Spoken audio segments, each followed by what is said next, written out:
enthusiast. At this time, I'd like to introduce Dr. Beth Parks, Captain U.S. Army veteran, and I believe in the Nurse Corp, which is pretty important to anybody that's in combat or even not in combat. So, without further ado, I'd like to have Dr. Parks start the group.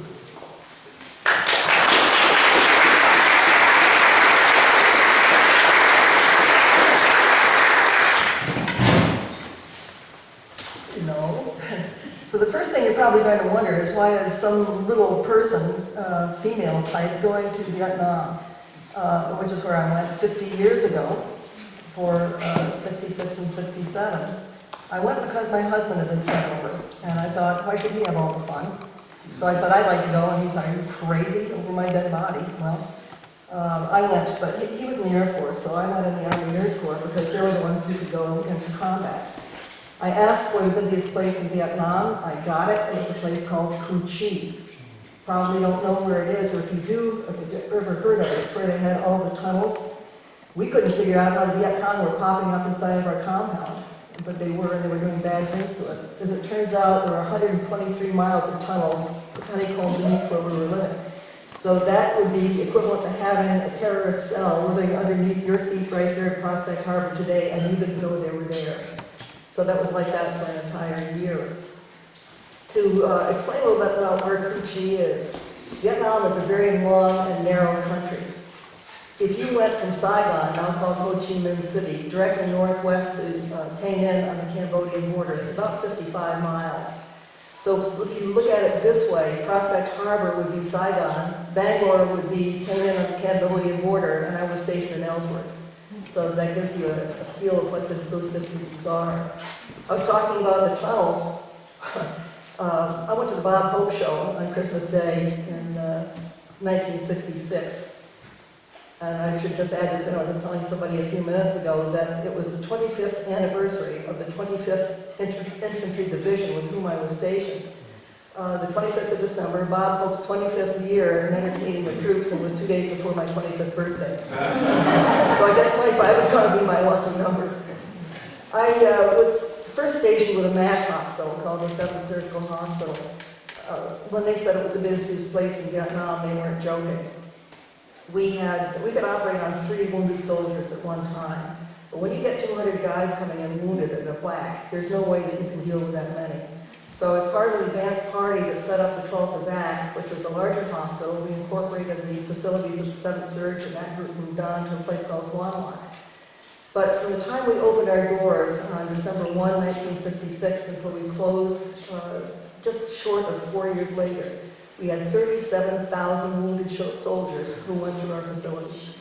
That's kind of mind-boggling when you think about it. Well, I can't remember them. I went to the wall of Vietnam, the Vietnam Memorial. And what floored me was the fact that I looked at the names on that wall and I could not remember one name. Not one name and not one face. So what happens to me quite often now is that people will come up and say, geez, I was wounded in Vietnam and came through your hospital. Do you remember me? Well, I'm sorry, I don't remember any names and I don't remember any faces, but if you'd like to take your clothes off, I'll see if I remember.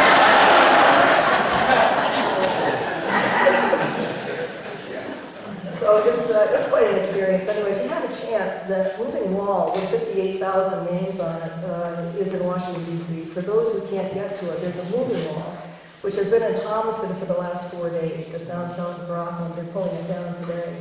They did me a great honor. They sought me out, and they recreated my hooch, or my living space, and the Cu Chi, and pulled a bunch of photos off of the film that I made back in 2001 called The Chunk of My Soul. So they said, can you fix these slides up for us and make them into pictures? So all around that room, they posted these pictures with comments about what it was like. And if you want to see what it was ever like in a hospital in Vietnam, take a run down to Thomaston. It's in the Montpelier Henry Knox Museum, right off of the main drag in Thomaston. And it's really, really nicely done. I'm so honored. And if you're down there, you can see my other exhibit, which is down in Rockland. But that's nature photo. So what I'm here to talk to you about today is the 10 lessons that I learned in Vietnam, which apply not only to Vietnam, but to all wars, I think, before, now, and the wars that will come in the future. 10 lessons I learned. Lesson number 1, you're going to find out who you really are when you're in a combat zone.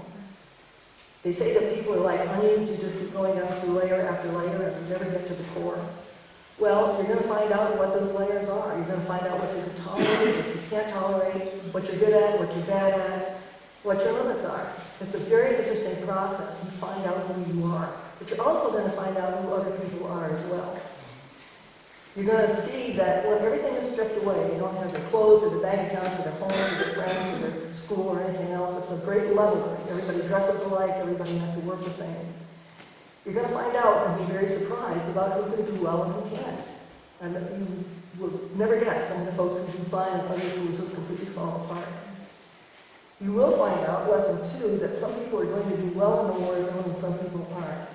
Chances are that the seeds of those problems existed long before they went to a war zone. I think the military would do well to take a look at people very closely before they put them into a situation they can't possibly tolerate. We have so much PTSD now from the wars. We used to call it shell shock when I was a kid. But some of this is just impossible for people to tolerate. Lesson number 3, I learned that war changes your priorities. We had a mass casualty situation at Kuchi where all these guys were coming in wounded, horrific wounds, things that you just can't believe to see. And dead, so many of them, they were stacked up like cordwood outside in the rain. It was awful. I finally got done working. I went back over to my cot and sat down. Because of the fighting, they hadn't gotten any mail in about a week. So I sat down, and the first letter that I opened was one from a friend of mine that I went to school with in Washington, D.C. And she said, "There's a dance at the country club on Saturday night. I can't find a dress I like. I'm so disgusted and discouraged, I'm thinking about committing suicide." Wow, there's your priorities for you. Lesson number 4, I learned that military rank does not necessarily equate with intelligence or competence. Really? What's going to define you is your judgment, your character, your ability to accomplish things, and your attitude. Lesson number 5, I learned that war is basically a big chess game with a lot of people who are calling the shots, staying out of harm's way while they're putting people out there as pawns to be sacrificed. And that's what we were. We were pawns. We were expendable. It's called calculated risk. The thing is, when they make decisions, they don't know whether those decisions are based on good information or bad information. But nevertheless, what happens is that people on both sides of that conflict are going to suffer. Some of those decisions are going to take away the rights of people to live happy and peaceful lives, and war is going to change those lives forever. That's a fact. Lesson number 6. I learned that we tend to think of our enemies, and any war is evil, and they look at us in the same way. It's kind of interesting because I'm an operating nurse, or was. When you open people up on the table, whether they're Americans or whether they were the enemy, we all look the same under the skin. And they are just like us. I got to know a lot of folks over there from Vietnam, and they were just trying to get along like the rest of us. They got up in the morning, they put one foot in front of the other, and they wanted to live their lives. And we mess around with that. It's a small planet, and we really need to learn how to get along together. Lesson number 7, I learned that people on both sides of the conflict rarely look at the conflict from the other side.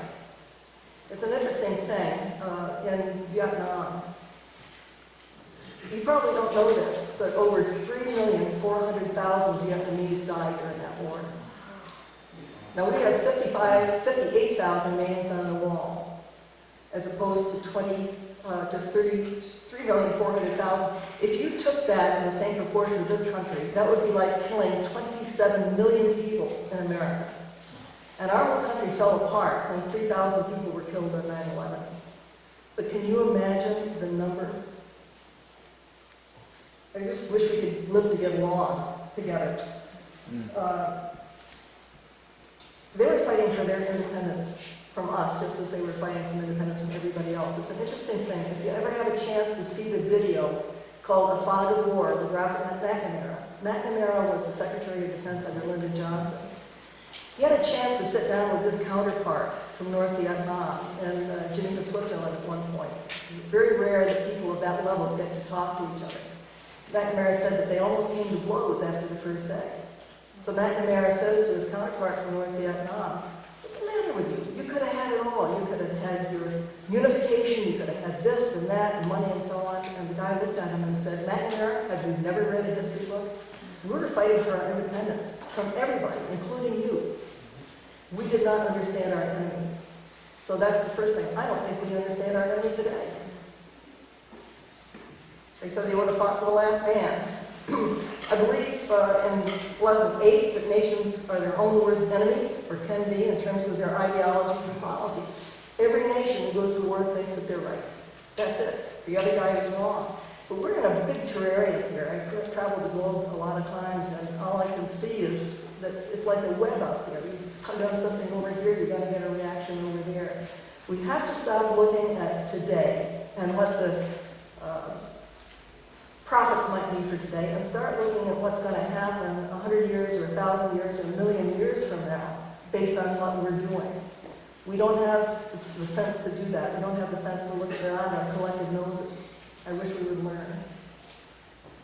I don't know how many of you remember the old comic strip Pogo, mostly forgotten. But Pogo said, "We have met the enemy, and they is us." Lesson 9, I learned that countries promote war as being patriotic. And often it's in the name of some deity. My God can beat your God. And those of us who have jobs where the rubber meets the road know that there are other things that drive a war. As Rhett Butler said in Gone with the Wind, there's always money to be made in a war. So if you really scratch beneath the surface, you're going to see that we have a huge military industrial complex with a lot of money changing hands. You're going to see people out there for power and prestige, and to try to push their own ideologies on other people. It's a funny thing because everybody who comes back from war says, "I wish we would never do this again," and yet we do, because we can't seem to learn. The last lesson, lesson number 10, is that I learned that patriotism and nationalism are very different things. George Orwell called patriotism the desire to protect or defend one's place or one's way of life. But the kicker on this is that we don't want to impose it on other people. Patriotism is by definition is defensive. Nationalism is what we do. We go out and we try to lay our values on everybody else. And that's a little bit of difficulty. When you get to the elections this year, understand that true patriots don't just stick with one party. Don't just back a politician or a group of politicians. True patriots are looking at trying to build the best government we can for the good of all. So remember that when you go to vote this time. Finally, I had mentioned about people putting others at risk when they're safe and sound. So I wrote this for Congress a number of years ago, and it's called A Call for War. The world is often led by those whose lusts for power predispose them to incite the rest of us to fight for what's not best for us. Could they, the ones who call for war, perhaps be rotten to the core, CORPS? And might we ask their plans be cursed unless they send their own kids first? Thank you.